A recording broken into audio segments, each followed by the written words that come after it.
नमस्कार, आप देख रहे हैं एनएमएफ न्यूज। मैं आपके साथ शबनम। बीते दिनों से कांग्रेस में शशि थरूर को लेकर काफी उथल पुथल मची हुई थी, क्योंकि शशि थरूर लगातार केरल में सरकार की तारीफ कर रहे थे।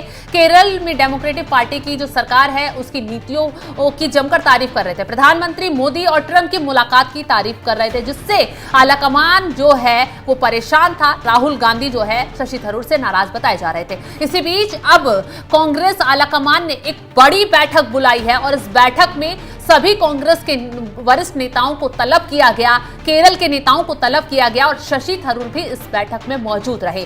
कहा जा रहा है कि 3 घंटे तक ये बैठक चली है और बैठक में नेताओं को सख्त चेतावनी दी गई है। खासकर शशि थरूर पर फोकस कहा जा रहा है कि इस बैठक में रहा है। बैठक में क्या कुछ हुआ, चलिए बताते हैं। बैठक में जो है 3 घंटे तक ये बैठक चली। सूत्रों के मुताबिक बैठक में केरल के नेताओं को सख्त चेतावनी दी गई।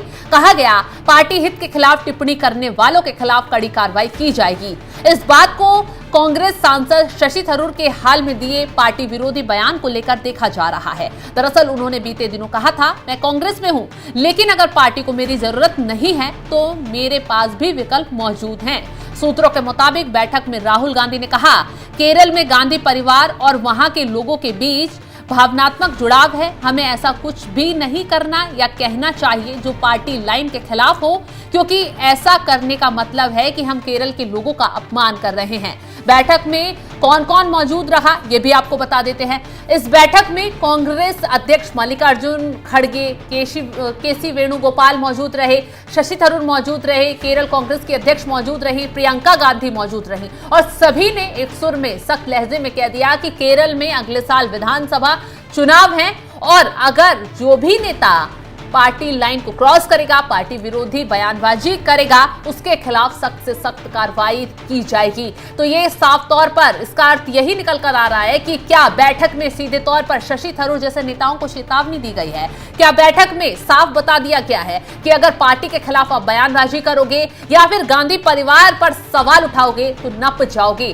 तो हालांकि जब ये बैठक खत्म हो गई, 3 घंटे तक मंथन पूरा हो गया, उसके बाद शशि थरूर बिल्कुल खुश होते हुए नजर आए। अब ये खुशी उनकी दिखावे की थी या वाकई वो बैठक में संतुष्ट होकर आए, ये खैर अभी कहा नहीं जा सकता। लेकिन शशि थरूर ने एक बड़ा बयान दिया, सफाई दी और उन अटकलों पर भी विराम लगा दिया जिसमें कहा जा रहा था कि शशि थरूर कांग्रेस छोड़कर दूसरे दलों में जाएंगे, बीजेपी ज्वाइन करेंगे या फिर कांग्रेस में जिस पार्टी की सरकार है उसमें शामिल होंगे। शशि थरूर ने कहा कि पता नहीं कहां से ये खबरें फैल रही हैं, लेकिन वो कांग्रेस में ही रहेंगे। ऐसा कुछ नहीं है कि वो कांग्रेस छोड़कर जाएंगे।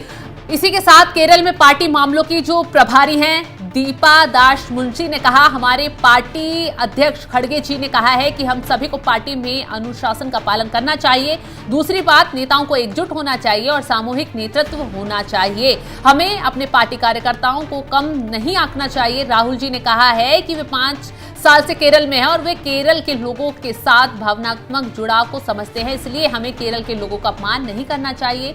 हमें कोई संदेह नहीं है कि केरल कांग्रेस पार्टी में कोई भी एलडीएफ या भाजपा समर्थक नहीं है। तो जिस तरीके से अब कांग्रेस के एक के बाद एक नेता इस बैठक में जो बातचीत हुई उसको लेकर बयान देते हुए नजर आ रहे हैं, उससे यही लग रहा है कि शशि थरूर को अच्छे से समझा दिया गया है कि पार्टी के खिलाफ बयानबाजी जो है उन्हें महंगी पड़ सकती है। हालांकि आगे अभी तो शशि थरूर ने जो अफवाहें उड़ रही थी, जो बयानबाजी उनके बयान के बाद सामने आ रही थी, उस पर विराम लगा दिया है।